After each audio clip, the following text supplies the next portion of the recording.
Donc, dans ce chapitre, nous allons étudier l'évolution des systèmes chimiques.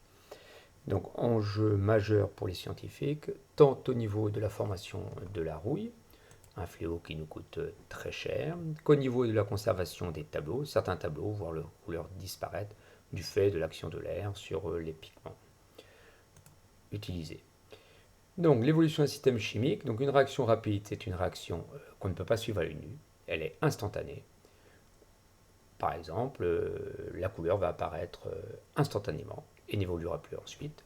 Une réaction lente, par contre, on va pouvoir suivre l'évolution de cette couleur, donc à l'œil nu, ici au bout de 2 minutes. On peut suivre l'apparition donc du diode.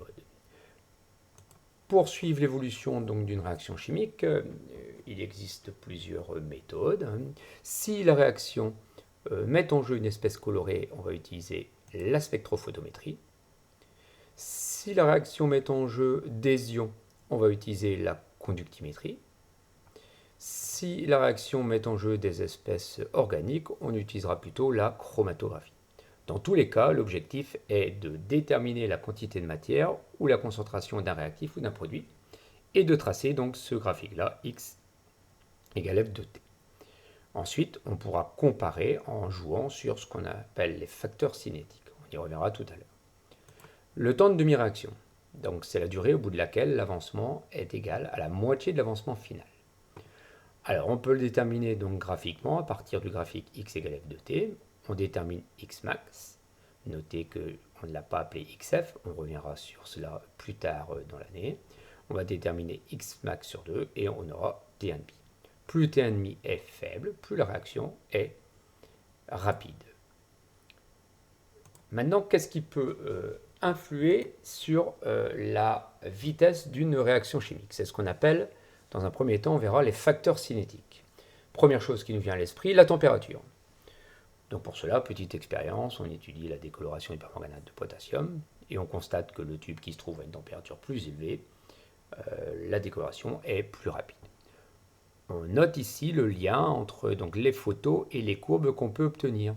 Et on voit effectivement que pour une même date, par exemple 200 minutes, on voit qu'à 45 degrés, l'avancement est plus important que pour 27 degrés. Notez que dans les deux cas, le réactif limitant est le même, et si on attend très très longtemps, l'avancement maximal sera le même dans les deux cas. L'avancement final est inchangé, même quand on change la température. Pour la concentration, on retrouve les mêmes caractéristiques que pour la température.